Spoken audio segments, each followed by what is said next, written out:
Now, they're not a perfect race by any means, far from it. There are some reasons why you might not want to use the Terrans.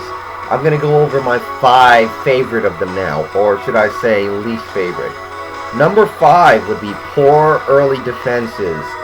Generally, your turrets, or quote-unquote turrets, you will use early in matches, involve the missile turrets and bunkers of Marines.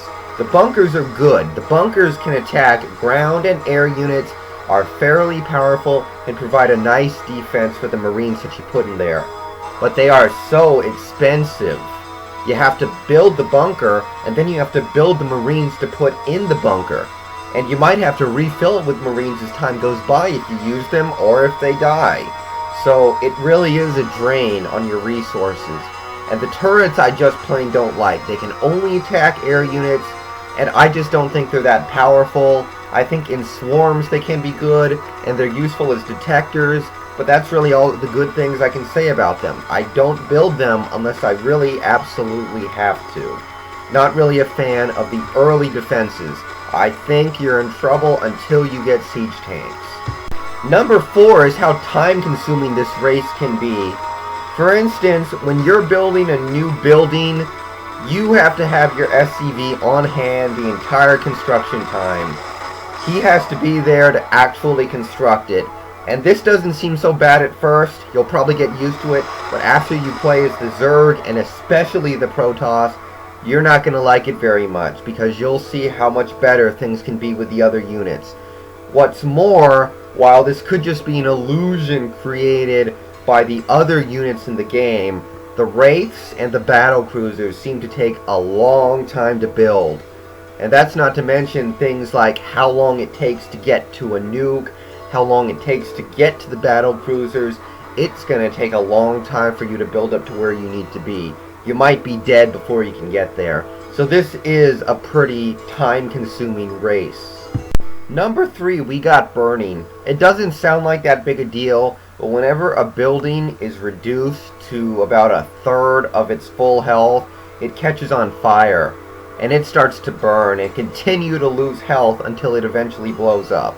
This gets really annoying after attacks, where your units or buildings might not quite die, but they get really close, and they will just burn themselves to death.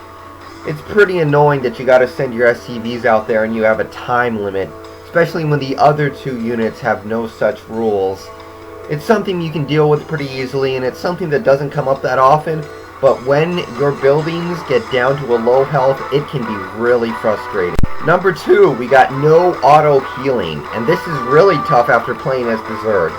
Zerg units and Zerg buildings will both automatically heal as time progresses. The Protoss shields also automatically regenerate over time. Those are 2 advantages I'll talk about a little later. The Terran don't have any such thing. While you do have manual control over the ability to heal your units, not only will the passage of time not cure your buildings or units, they will probably actually hurt them. This is kind of frustrating after you play with the other 2 and you're kind of used to it, that you have to manually heal everything, or it'll either just stay hurt or it'll burn to the ground. And now for the number 1 flaw in the Terran race, and it's actually a pretty big one that might cripple its status in the legacy of great RTS races. There is no easy win strategy. While this also sounds like it's not cheap, which is positive, it also creates some general frustration. There are 2 easy win strategies in Starcraft. Neither of them belong to the Terran. If you're the Zerg, you can just Zerg rush really early in the match. You can create a lot of units really quickly early in the game and just overwhelm with numbers of Zerglings. With the Protoss, it's with long matches you can create some really powerful units. The phrase mass carriers equals instant win is a little bit of a myth, but that's not to say mass carriers aren't extremely powerful. And you add in the bombs you can use and the Archons, it gets really tough in a long match to beat the Protoss. The Terran don't have anything like that. Yeah, they can be pretty overwhelming with their siege tanks, they can overwhelm you with battle cruisers, but ultimately they don't quite stand up to the pure raw power of the mass carriers. And while the Marines are a good, useful unit to use early in the match, they can be beat by Zerglings rushing in really early in the match. If you're the Terran, you're just going to have to find a way to win. You're not going to be able to do it right off the bat. You're not going to be able to do it over a long period of time. You're just going to have to win.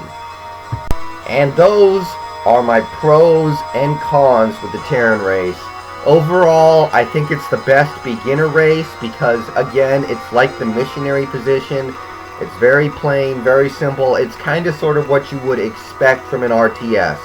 The Zerg in particular are very crazy in comparison, and the Protoss are also a little odd. So as you get to be a more advanced player, you might not like the Terran so much. But there are some definite positives there, such as the nukes, the siege tanks, and the battle cruisers are all demoralizing ways to beat your opponent. However, I believe that the more advanced players will probably end up liking the Protoss or the Zerg a little more.